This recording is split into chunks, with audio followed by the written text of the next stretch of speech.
In this video, I wanted to share my personal experience interviewing with Bain and how I managed to land my Bain offer. I want this video to be helpful for you if you're preparing for the Bain interview or you're just curious what the Bain interview process is like. Let's first off start off with how I even ended up applying to Bain. When I first started applying to consulting, it was my final year of university. I didn't know a single thing about management consulting. In fact, I had to Wikipedia what exactly management consulting was. But the more I started researching into consulting, the more that names like McKinsey, Deloitte, Boston Consulting Group came up. But there was one firm that just stood out to me, and that firm was Bain&Company. In fact, even before interviewing, just reading everything I could about Bain&Company, I knew that if I could get a Bain offer, I would sign up immediately. And the reason why I would end up choosing Bain over a firm was just the entrepreneurial culture of Bain. I knew that I wanted to use management consulting as a stepping stone towards a career in entrepreneurship. And Bain just had a culture of producing some of the world's best entrepreneurs. While Bain is known as being one of the most prestigious consulting firms in the world, it isn't as large by any means compared to other firms. So when I was talking to many Bain consultants before I applied, I learned that Bain consultants had to be more resourceful than consultants at the other firms. Since Bain's project teams tended to have less people on average, the age of the person on the team was also much younger,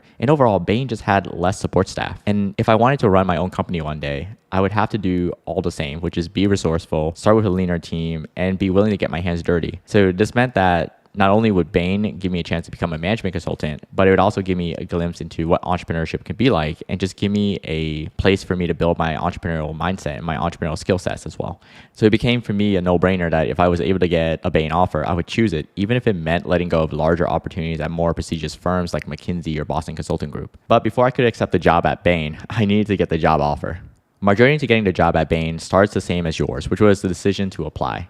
And for Bain, there are two paths to applying. The first path is applying as a student, whether it's for a summer internship or a full-time role. To apply for one of these, you just submit your resume, your cover letter, and your academic transcript to an online portal, whether it's through your career services portal, something like Handshake, or through your university, or directly to the Bain site. This is the path that I took. If you're not a student, you're out of school, that is, you're considered an experienced hire or industry hire, you'll also apply directly to Bain through the online portal, and you just need to submit your resume and cover letter. There's no need for an academic transcript unless Bain later requests it for verification. On the application, you'll then be asked to rank your top 3 cities. For me, I put San Francisco because I wanted to be where the tech and startup scene was. But if San Francisco wasn't going to interview me, I put Los Angeles as my second destination because after 3 winters in Connecticut, I was just done with snow. My fallback was that if neither of the California locations would take me, I ranked Atlanta as my third choice because that's where I was from, and I would be okay going back to my hometown if that meant getting a chance to work at Bain. After the Bain recruiting team reviews your application, if it's a yes from the team, then you might be invited to take an online assessment, depending on the role and the location that you're applying to. And as the name implies, the online assessment is done online, and it's an online test to see if you are what Bain considers Bain material. The Bain Online Assessment takes many forms and consists of some of the following that you'll be evaluated on. These are questions that Bain will ask you online to evaluate how you react to certain situations you might encounter as a consultant. For example, you might be asked how you would deal with a situation if a team member is sick the day before an important presentation and they've been working on that part of the presentation. The second part is numerical reasoning, which will evaluate how quickly and accurately you can answer questions surrounding numbers and numerical data. For example, you might be asked to calculate the projected revenue for a business given last year's revenue and projected growth rate. The third part of the assessment is the verbal reasoning, which evaluates how quickly you can draw conclusions based on the verbal and written information. For example, you might be given a graph of a company's cost over time and be asked what you expect their profit margins to be and how it would change this year. The next is the logical reasoning, which, as the name implies, tests how well you can logically think through information and numbers. For example, you might be given a series of numbers or patterns and then be asked to figure out what's the next number or figure in the sequence. Then you might have a personality test, which is just to understand your behavioral preferences. And then finally, there might be a video interview where you're asked to pre-record answers to questions that Bain has loaded. While I didn't have to take the Bain online assessment for the offices and roles I applied to, I have helped dozens of other people pass the Bain assessment. In fact, I actually recorded a video not too long ago on the topic. I actually link down below because I go into way more detail into the Bain online assessment. So if you are preparing for the Bain online assessment, you can check out that video there. After you pass the application screening and the online assessment, if you have it, then you'll be invited for a series of live interviews with actual Bain team members. And there are typically 2 rounds of interviews. First, they're conducted by junior consultants and managers. And the second one are more conducted by senior managers, associate partners, and partners to make the final decision.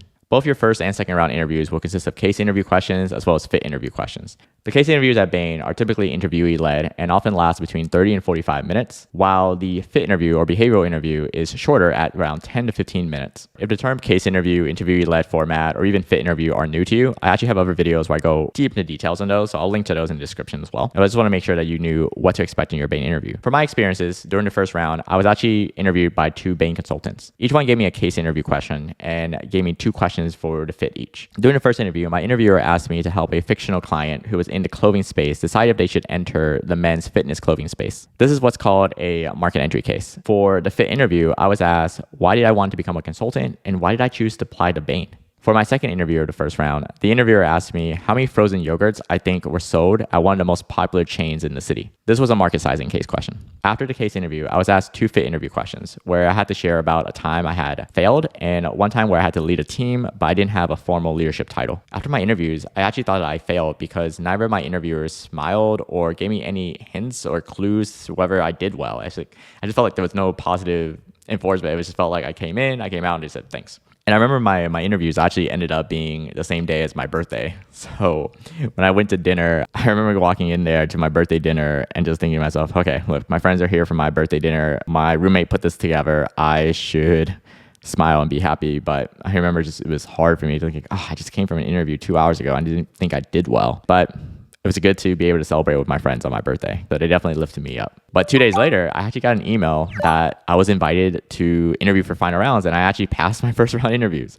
So even though I thought I didn't do very well, it turns out interviewers thought I did really well. And in fact, both of them reached out to me independently and also said, hey, I'd love to talk to you about preparing for second rounds. And I took them up on that offer. And I ended up getting feedback and what to prepare for my interviews. And I learned that Bain San Francisco actually really liked my application and first round interviews. So they actually wanted me to apply to my first choice, which is Bain San Francisco. So normally Bain San Francisco would just fly you to Bain San Francisco to be interviewed. But that particular year, there was just so many candidates who were applying for the Bain San Francisco office that instead of flying me out, they decided to fly a team of interviewers out. So the candidates who were applying in the area, including myself, we all were given a time and a place to meet at the Bain Boston office where we would have our second round interviews. When I arrived for the Bain San Francisco interviews in the Boston office, I had 3 interviewers, 1 senior manager, 1 associate partner, and 1 partner. They each gave me a case and fit interview questions. The senior manager, who would end up being one of my mentors at Bain, gave me a case that she was actually actively working on, which was a cat foods company who was deciding if they should create more cat food products or enter a new market, in particular, the dog food market. And the answer was actually to stay in the cat food market, but to go into the cat food market where there were cat breeds where there wasn't already a category of food that the company created. And the fit interview questions I got this time around was why Bain, similar to my first round, but also this time, second question was why Bain San Francisco? And I'll be honest with you, I gave the honest answer, which is I have never been to San Francisco, but I told them I wanted to be an entrepreneur and I really did not like the snow in Connecticut. And it turns out that my interviewer also went to Bain San Francisco because she had never been before, but she also wanted to escape the snow of New England.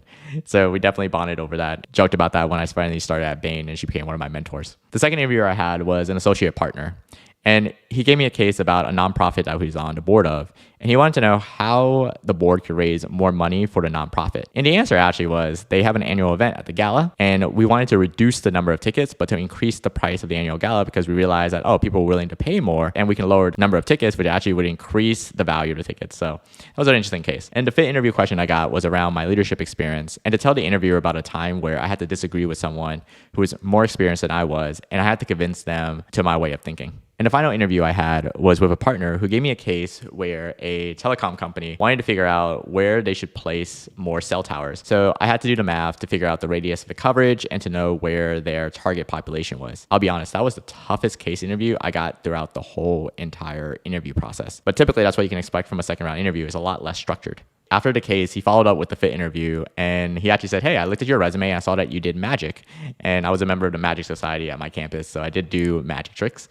And so he said, hey, I happen to have a deck of cards with me. In fact, let's imagine that you and I were in the airport and we had a 2-hour delay. How would you entertain the team? And I immediately just performed some magic tricks for him. Said, hey, if you want to learn how to do these, I can show you after you give me my offer at Bain. Jokingly. I later learned that he actually was known for doing this in his fit interviews because he learned that people sometimes lie about their resume, and this is how he did a background check. But luckily, I did know how to do magic, and that was probably the most unconventional fit interview I got. So this partner, for my final interview at Bain was quite interesting, right? So I got the toughest case I got in the whole entire Bain recruiting process. But also second, I got the weirdest fit interview question, which is talking about my hobby, how I started with magic, and then just to perform some magic tricks. So that was pretty cool. After the interviews, I went back to Connecticut and I waited for 2 weeks before my results.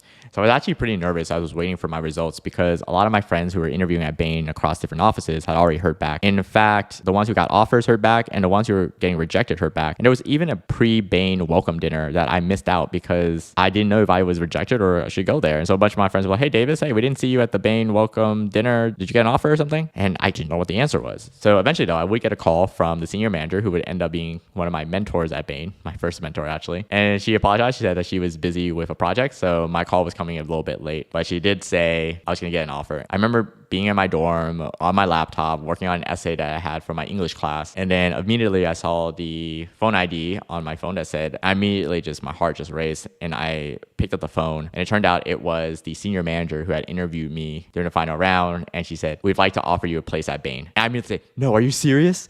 I will immediately sign. I was just happy to be at Bain to get that offer. And the offer letter officially came a few days later in the mail and I just signed it. I even signed it even though I had other interviews lined up with other consulting firms because I already knew that Bain was where I wanted to be. So that was my journey deciding to apply to Bain and eventually receiving my offer and signing it. While I could spend hours talking to you about how to prepare for Bain, in actuality, I have a bunch of videos where I do that. I actually want to share with you 2 strategies where I see a lot of people messing up, especially when it comes to applying for Bain. The first is in the case interview. When preparing for case interviews with Bain, I would start with the most common ones first. For Bain, the first round is oftentimes a market entry, a revenue growth, or a cost reduction. While the second round, they'll add nonprofit cases. So you can actually see that from my own experience as well and recent data as well. So if you're preparing for Bain and you're starting off with casing, start with those common cases first. Prepare for the first round before you think about the second round. And for the fit interviews, really have an answer for why Bain. As you notice, this question actually came up twice in each round of my interviews because Bain really wants to know why you're applying. And the good news is I have a bunch of videos where I record about the Bain culture and I talk about what makes Bain unique. So before you go into your interviews, check out those videos. But before we go, I want to give you 2 other things to help you with your Bain interview process. If you're applying to Bain, if you comment below where you are in the process and what city at Bain you're applying to, I'll send some additional resources to help you.